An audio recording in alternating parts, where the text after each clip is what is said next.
Ok, Silvina, Joaquín, creo que estamos listos para iniciar, para respetar el tiempo de todos los presentes que nos están haciendo favor de acompañarnos el día de hoy. Vamos a ver este tema que está tan presente en nuestras vidas, que es el síndrome de la cabaña. Queremos saber si ya están listos para poder salir. Y bueno, todo esto lo vamos a hacer desde una mirada de Team CBT.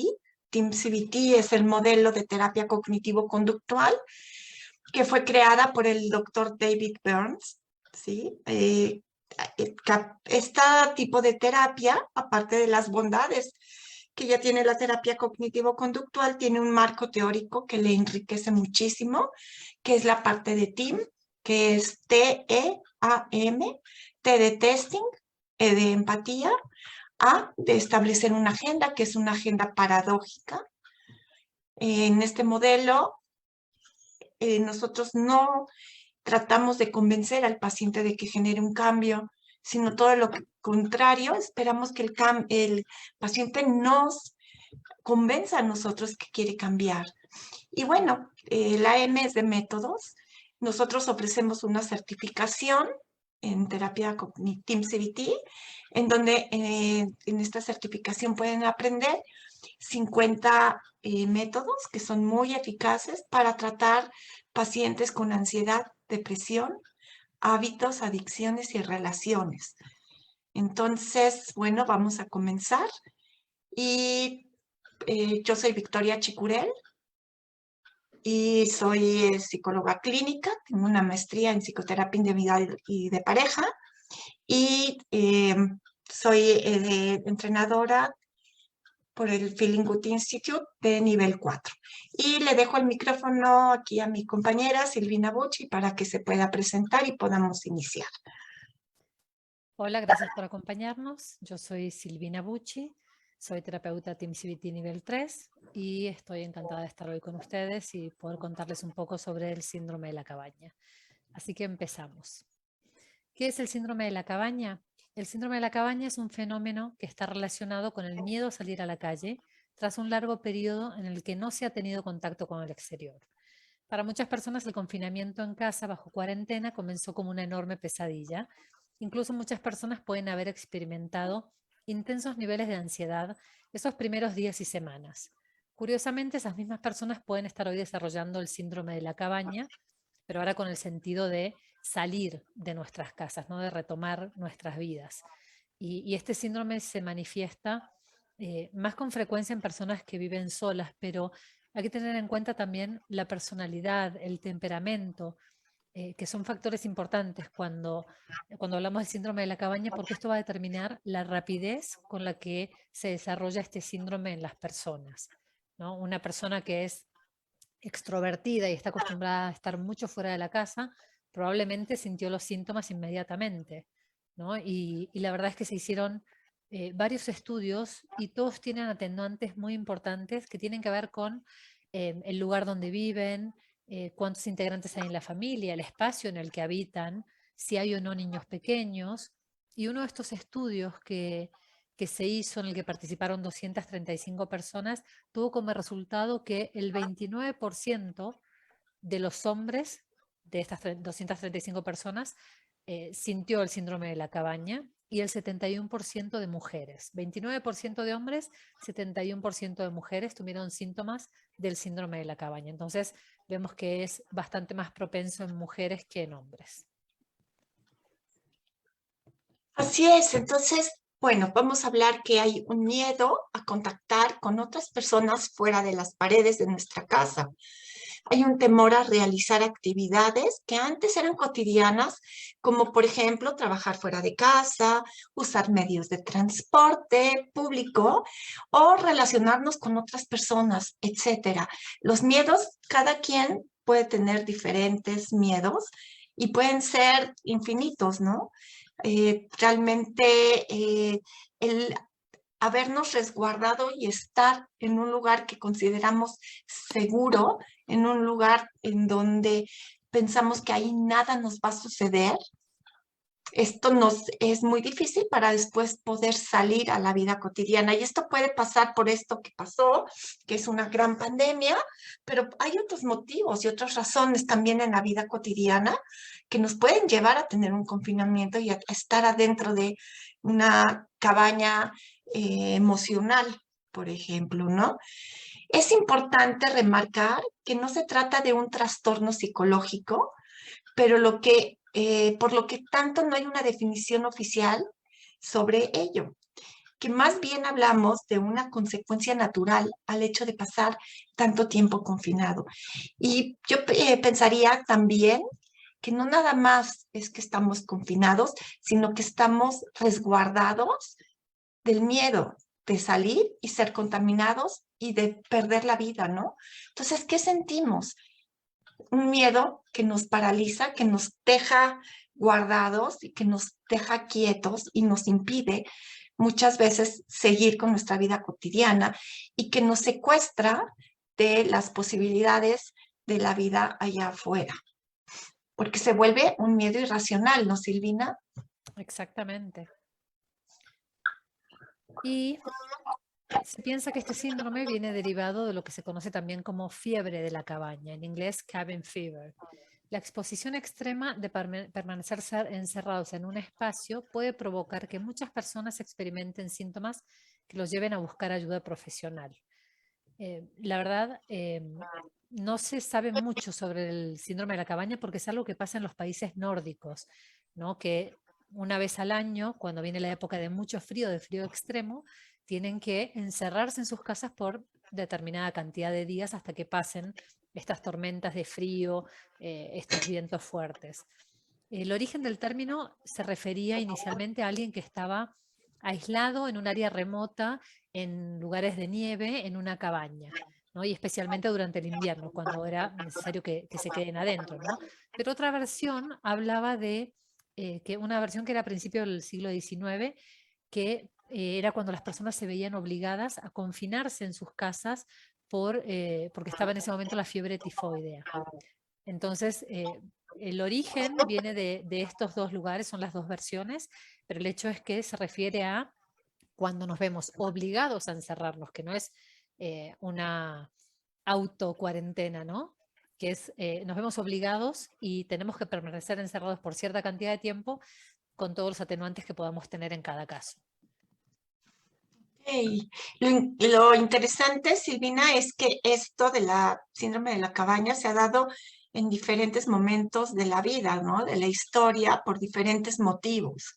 Ujú. También me estaba recordando cuando hay una guerra, por ejemplo, la gente que se tiene que confinar y ir a los sótanos para resguardarse, para cuidarse del peligro exterior, también queda muchísimo este miedo a salir, ¿no crees? Eso. Absolutamente, todo eso también tiene que ver con un síndrome de la cabaña. Entonces vamos a ver que es normal sentirnos con miedo, angustia o inseguros, dado que hay un posible riesgo al contagio. Y es algo que estamos aprendiendo a convivir con ello durante meses, ¿sí? Desde que empezó la pandemia, pues es algo que no conocíamos. Ahorita un poquito más hemos ido aprendiendo a convivir con esto, ya sabemos cuáles son las medidas de seguridad que funcionan. Afortunadamente ya tenemos las vacunas, pero ¿qué tal cuando inicia y que todo es tan desconocido y que todo es tan amenazante y que sabes que lo que está más comprometido es la vida? Entonces esto se convierte realmente en un miedo que sube de nivel. Y sentir miedo es normal. Esta emoción es para avisarnos de los peligros que pudiera haber a nuestro alrededor, ¿no? El miedo es una de las emociones primarias, es una de las emociones básicas y el miedo es necesario en nuestra vida porque nos cuida, porque nos protege de los peligros que pueden haber allá afuera, pero lo importante es gestionarlo y de gestionarlo de una manera adecuada y no dejar que esta emoción nos paralice o nos bloquee. Yo digo que el miedo puede llegarte a secuestrar, ¿sí? cuando ya no nos atrevemos a salir, porque ya no hay el problema está más en mi cabaña está más en mi cabeza, como en la foto, cuando iniciamos pueden ver que hay una cabaña en mi cabeza, ya se volvió una situación emocional más que una situación real. ¿Por qué? Porque el miedo me llegó a secuestrar. ¿Cuáles son los síntomas del síndrome de la cabaña? Los síntomas del síndrome de la cabaña son muy similares a los que se producen por situaciones que generan ansiedad y al final pueden llegar a desarrollar lo que se conoce como fobia social.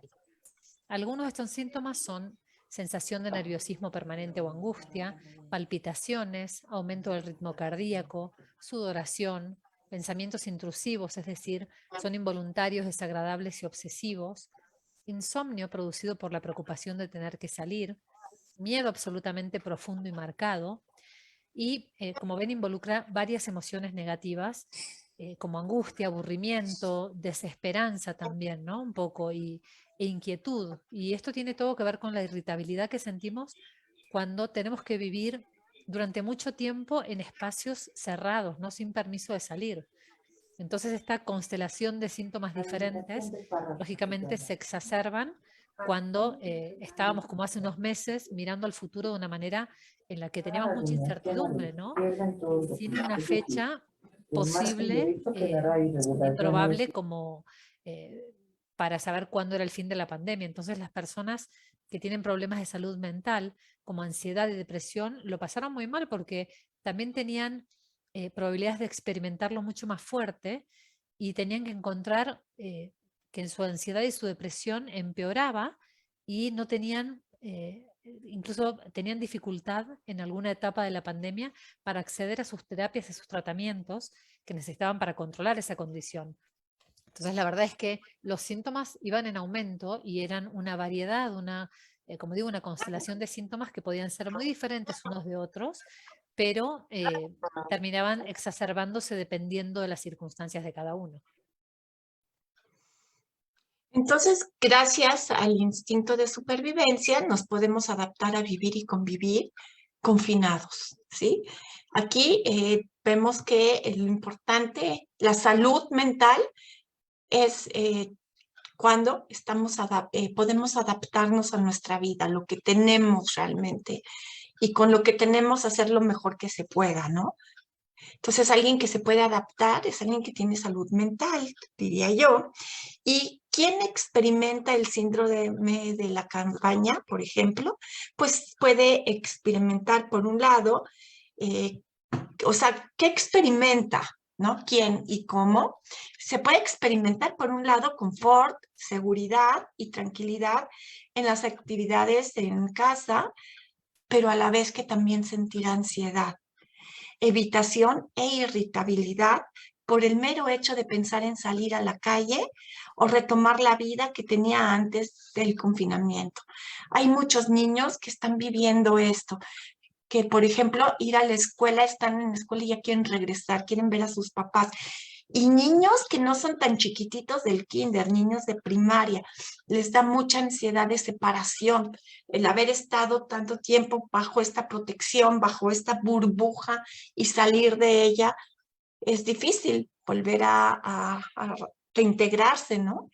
En cuanto a los niños, por ejemplo, pues no es igual un niño que estaba en el kinder y que regresa a segundo de primaria y que nunca había pisado la escuela en la primaria y que sus compañeros ya no son los mismos y que él mismo ya no es igual porque él ya maduró 2 años más, tiene otras pues cualidades, tiene otros intereses, otros miedos. Entonces ha sido también muy difícil para los niños poder salir de su cabañita, ¿no crees, Silvina? Absolutamente, me parece tan interesante lo que decís, porque un niño que se encerró en casa, en kinder, y que sale para primero de primaria, necesitó habilidades sociales de integración con sus pares que no pudo tener en ese momento tan importante que es justamente la preprimaria, ¿no? Claro. Entonces vamos a ver qué Silvina nos va a decir que sigue. Para algunas personas volver a salir a la calle ha significado volver a las prisas, al estrés, a ir de un lado al otro y también significa volver a pasar menos tiempo en familia. Para otros quizás fue una gran ilusión poder retomar de nuevo sus rutinas, poder reunirse o simplemente poder salir a dar un paseo. Algo muy básico que jamás íbamos a dejar de tener. Y por un tiempo lo dejamos de tener, ¿no? El hecho es que los seres humanos somos criaturas sociales, ¿no? Pero algunos somos más sociales que otros o menos sociales que otros. Y las personas que son muy sociables y muy activas pueden ser más propensas a a sentir el síndrome de la cabaña, ¿no? Que las que están acostumbradas a estar más solas o más en la casa. Y eso que las situaciones que pasamos no fueron nada fáciles, ¿no? Porque no podíamos salir de casa, hacer nuestras actividades normales, no era posible mantener las rutinas de ejercicio habituales, no recibíamos luz solar, ¿no? Que es siempre fuente de vitamina D. Y a muchas personas incluso les cambió el horario de sueño, sobre todo a los chicos, ¿no? La alimentación no era buena, las relaciones de pareja que no estaban bien y vino la pandemia tuvieron sus explosiones, los niños y los maestros que tuvieron que adaptarse de una manera express, ¿no? Que es tan importante el trabajo que hicieron.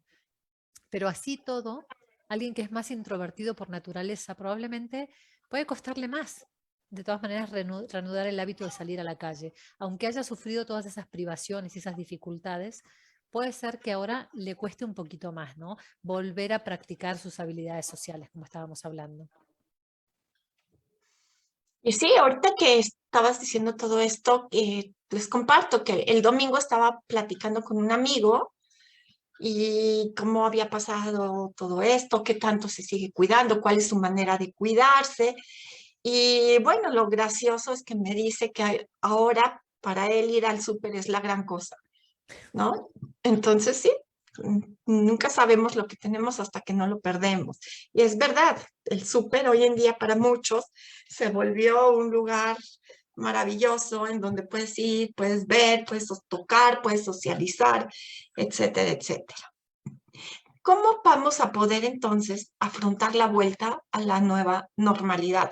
Y otra pregunta, Silvina, ¿qué es la nueva normalidad? Porque esta nueva normalidad también cambia día a día, ¿no? Donde ya creemos que encontramos la normalidad, ¿qué crees? Ya salió otra variante, ¿qué crees? Ya hay otra situación de la que te tienes que cuidar. Entonces la nueva normalidad se inventa cada día, te tienes que adaptar cada día, te tienes que reinventar cada día y va muy rápido.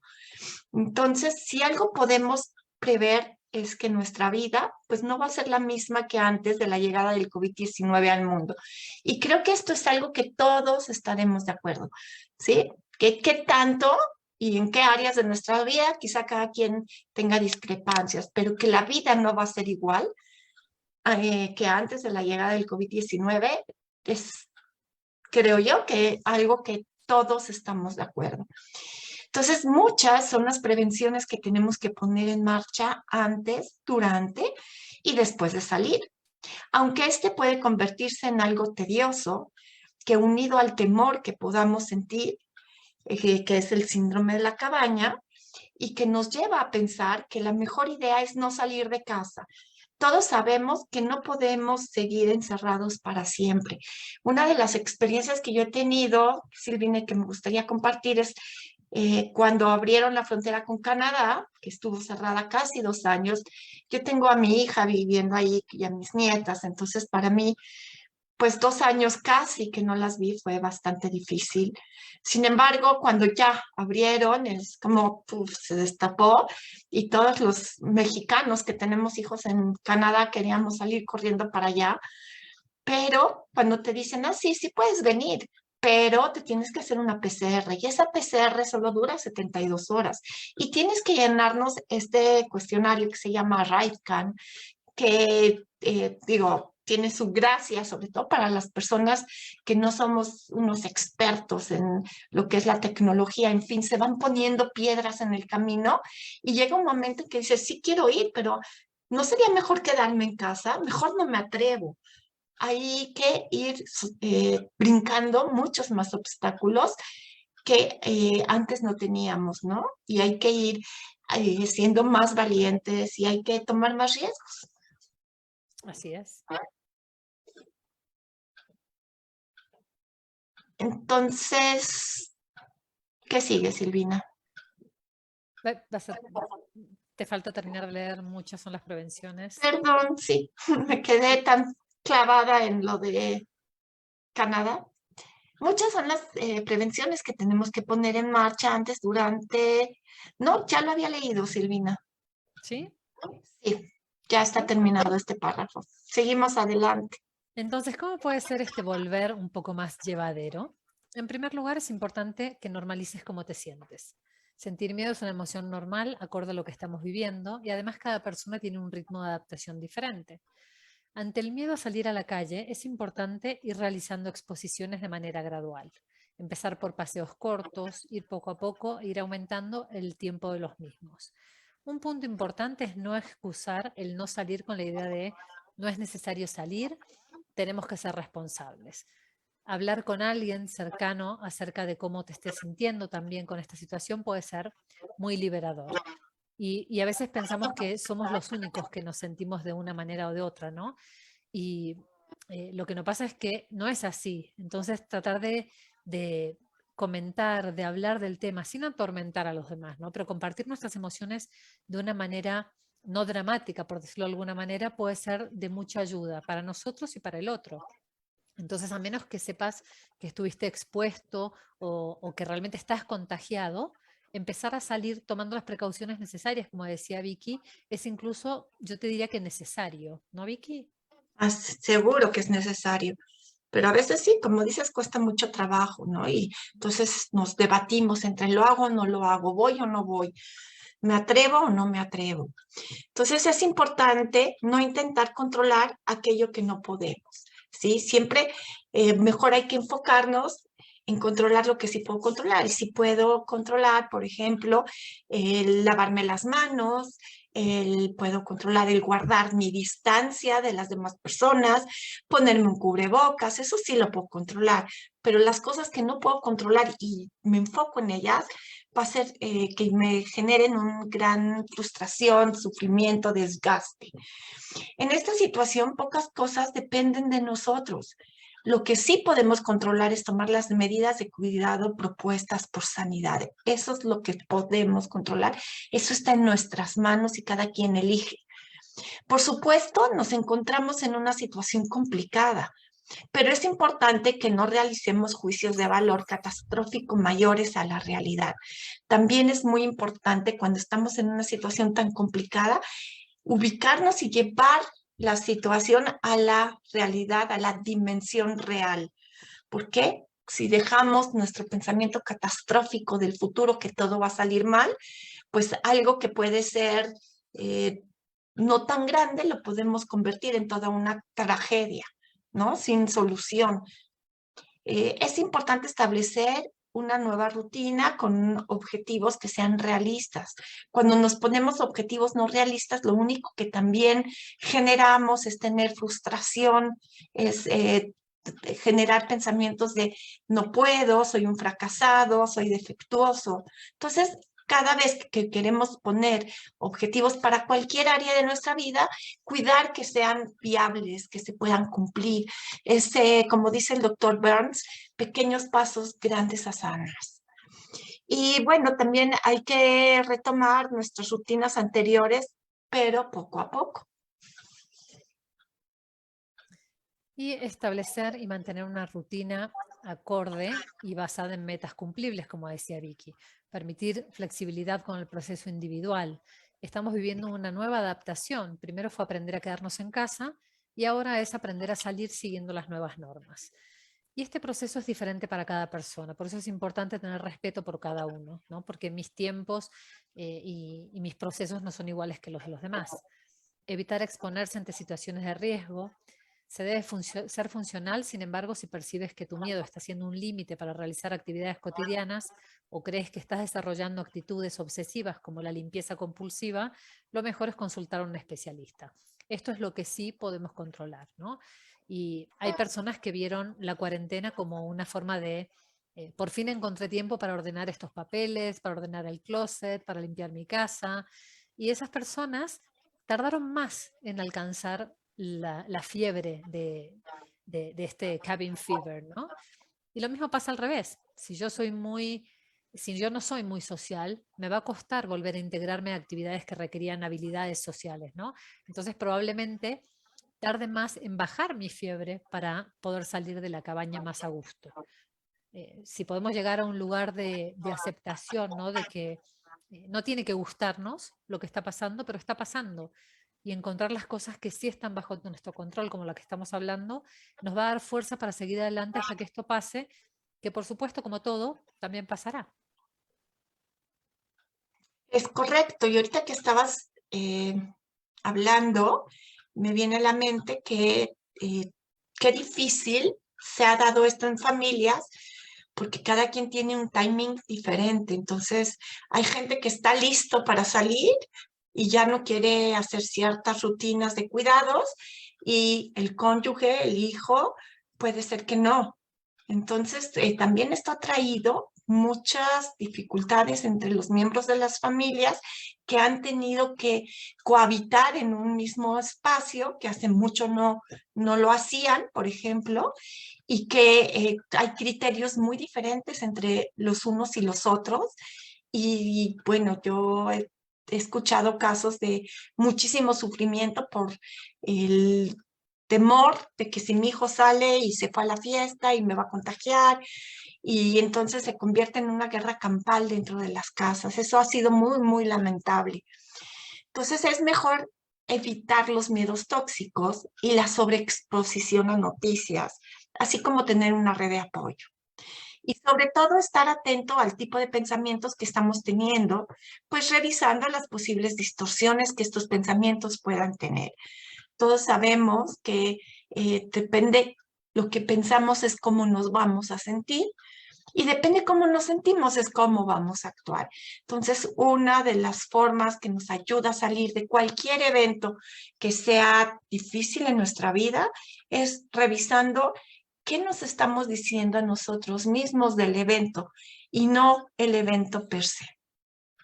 Absolutamente. Y me gusta lo que dijiste, tener una red de apoyo es tan importante, porque aunque todos estemos tratando de aprender a salir otra vez a la vida y a nuestras rutinas normales, todavía hay gente grande sobre todo, que prefiere estar un poquito más guardada, ¿no? Por decirlo de alguna manera. Entonces, una llamada de apoyo, un hola, pensé en ti, ¿cómo estás? ¿Qué necesitas? Aunque sea el cómo estás, va a ser valorado por la otra persona, ¿no? Es una manera de acompañar y de apoyar al otro. Y empezando con las distorsiones, vamos a empezar con estas dos que son pensamiento todo o nada y sobregeneralización. Pensamiento todo o nada es cuando se ven las cosas en categorías absolutas, en extremos de blanco y negro.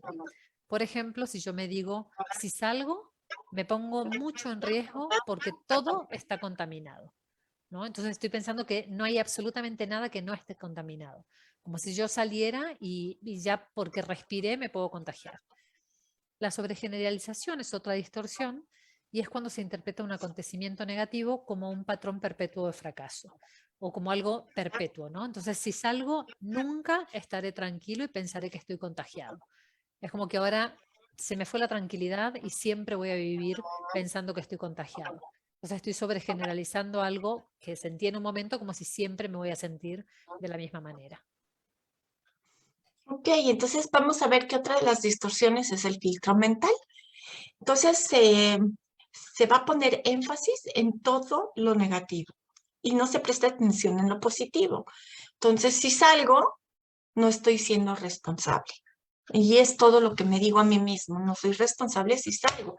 Y dejo de ver que siempre he tenido todas las medidas de precaución, que me lavo las manos, que cuido la sana distancia, que si salgo es hacer alguna cosa que es esencial, que es importante, pero dejo de mirar todo lo que sí hago para decirme nada más, si salgo no soy responsable. Y descartar lo positivo, bueno, pues aquí es insistir en que mis cualidades positivas no valen nada. Si salgo, no estaré cuidando de mi familia y dejo de mirar que he estado al pendiente, he estado limpiando la casa, sanitizándola, viendo que coman de una manera adecuada, sana, cuidando el sueño de los niños. Dejo de mirar todo eso y solamente me digo que sería irresponsable o que no estoy cuidando a mi familia con estas distorsiones. Otras distorsiones son saltar a conclusiones, que se divide en dos. Tenemos telepatía, por un lado, que es dar por sentado que sabemos lo que las otras personas están pensando, ¿no? Entonces nos decimos, si salgo, mis hijos van a pensar que yo soy un mal ejemplo. Y tenemos adivinación también en saltar a las conclusiones, que es cuando pronosticamos que todo va a salir mal. Entonces me digo, si salgo, me voy a enfermar y me van a intubar, ¿no? Estoy adivinando el futuro. Y después tenemos magnificación o minimización. Es cuando se inflan las situaciones exageradamente o se empequeñecen usando el truco del binocular, ¿no? Que vamos ajustando el binocular y podemos agrandar y empequeñecer solamente moviéndolo. Entonces, en estos casos me digo, si salgo, no son suficientes mis medidas de precaución. Y me puedo decir también, si salgo, me pongo cubrebocas, guardo la sana distancia y me lavo las manos, pero todos lo hacen, ¿no? Entonces estoy minimizando mis esfuerzos por cuidarme, ¿sí? Entonces todo va a depender de qué me estoy diciendo para ver cómo me voy a sentir. Y pudiera usar un extremo o el otro, magnificar o minimizar. De la misma situación yo puedo hacer diferentes distorsiones. Así es. ¿Y qué es el razonamiento emocional en esta situación? Bueno, pues razonas a base de tus sentimientos, así de fácil. Si salgo, pues me siento muy asustado. Y si me siento muy asustado, pues es porque estoy en peligro y me puedo morir, ¿sí? Depende cómo me estoy sintiendo, es como razono. O las afirmaciones del tipo debería, que estas son súper importantes y están en todos lados. Y mucho ojo, no siempre están explícitas, muchas veces están escondidas dentro del pensamiento, ¿no? Es criticarse a uno mismo o a los demás con deberías o no deberías, o tienes que, se debe de, o habría que o no habría que. Esto es como si tuviéramos aquí a la madrastra del cuento de Blancanieves gritándonos todo el tiempo. No debes de, sí debes de, tienes que. Entonces, si salgo, pues no debería de acercarme a mis hijos ni a mi esposo. O si sales, no deberías regresar a la casa por varios días. Y esto pasó en muchos hogares y trajo muchísimos problemas, muchísimos conflictos y mucho alejamiento y resentimiento. También tenemos la distorsión de poner etiquetas, que en vez de decir me equivoqué, me digo soy un fracasado o soy una fracasada.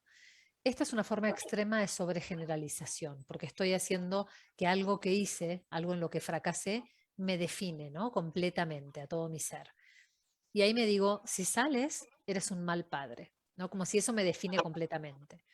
Y tenemos la inculpación, es nuestra última distorsión, que se divide en autoinculpación, que es cuando nos culpamos de algo que no fue completamente nuestra responsabilidad. Por ejemplo, si digo, si salgo, te vas a enfermar por mi culpa. Quizás no fue por mi culpa, quizás justo tuviste contacto con alguien que no tenés en cuenta o no estás enterado y te enfermaste.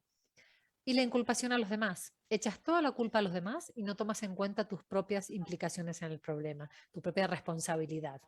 Como cuando te digo, si sales, por tu culpa me voy a enfermar. Ok, entonces, este es uno de las técnicas que podemos usar en este caso y que para los que están aquí presentes y no conocen el modelo, bueno, pues es una probadita de lo que podrían estudiar con nosotros, ¿no?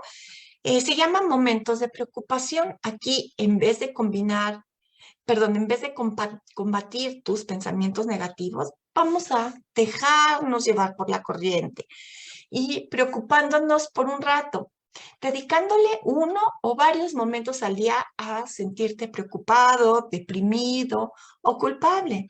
Durante estos momentos vas a procurar estar lo más trastornado posible, bombardearte intensamente con tus pensamientos negativos. Yo le digo a mis pacientes, hazlo sin censura, puedes decirte de todo lo que tú quieras, pero solamente en estos momentos en los que está permitido. Puedes darte permiso de hacerlo durante, por ejemplo, 3 minutos 2 veces al día, ¿sí? O 2 minutos, 3 minutos, 3 veces al día. Es importante que pongas un horario, que digas, ok, a las 8 de la mañana tengo estos 3 minutos, antes de comer tengo otros 3 minutos y antes de dormir. Y entonces date duro, piensa que te vas a morir, que todos se van a infectar, que nunca se va a acabar. En fin, todos estos pensamientos que son tan, tan catastróficos y que son tan, nos generan tanto miedo y tanto sufrimiento. Pero cuando terminan nuestros 3 minutos, ya no podemos estarnos enrollando en esto. Y si viene otro pensamiento, podemos decirle, sí, te voy a hacer caso, pero espérate al próximo horario, ¿ok? No, no los combatimos, simplemente le damos chance y te voy a atender, pero a tal hora. Y bueno, el resto del día, entonces vas a poder ser mucho más realista y mucho más positivo.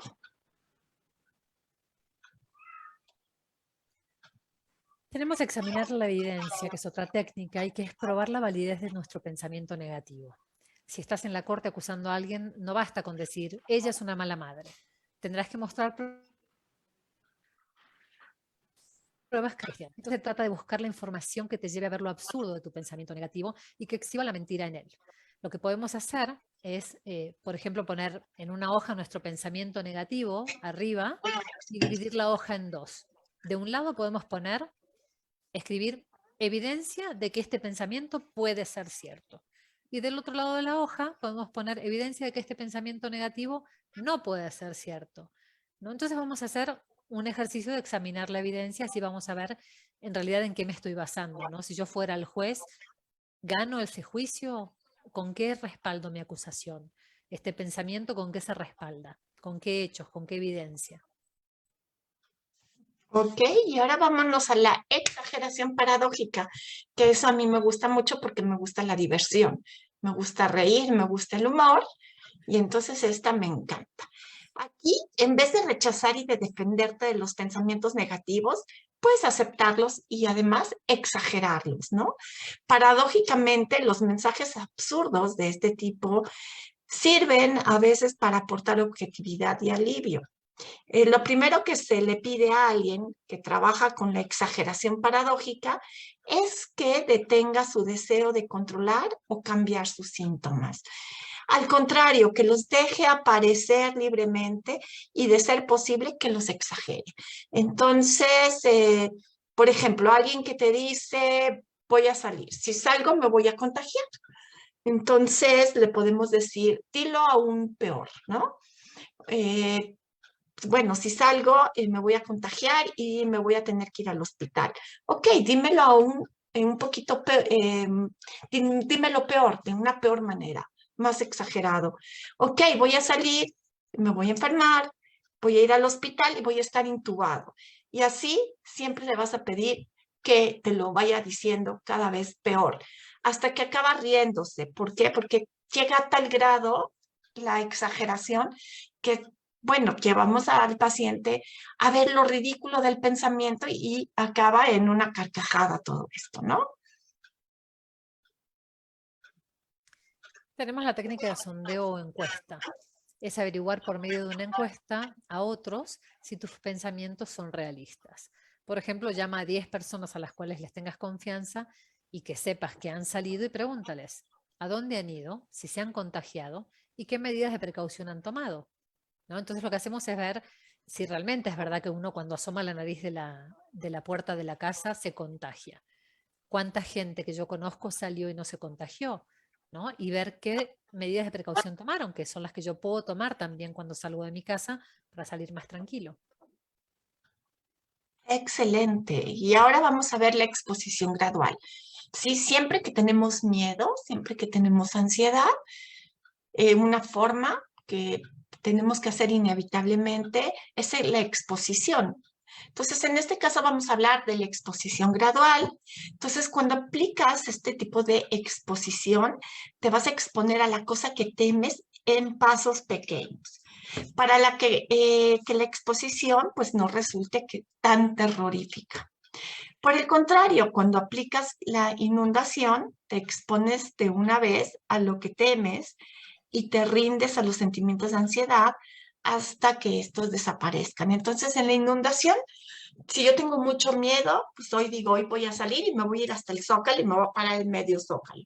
¿Ok? Ya ahí voy a tener el máximo estrés y la máxima sensación de ya me voy a morir de ansiedad y lo más probable es que de ahí ya va a bajar y voy a poder sobrepasar esto más rápido. Pero si no quiero tener esta situación que es mucho más terrorífica, entonces vamos a ver que una alternativa que es muy excelente es la exposición gradual. Por ejemplo, si tienes miedo a salir, puedes limitarte a salir a la puerta, primer pasito. ¿Sí? Una vez que te sientes ya cómodo, pues podrás dar unos pasos más y quedarte ahí hasta que tu ansiedad vaya disminuyendo. Si continúas haciendo estas prácticas de exposición, cada vez podrás salir un poco más y un poco más, y en poco tiempo serás capaz de salir del todo sin sentir tanta ansiedad. Algo que podemos hacer es algo que llamamos jerarquía del miedo.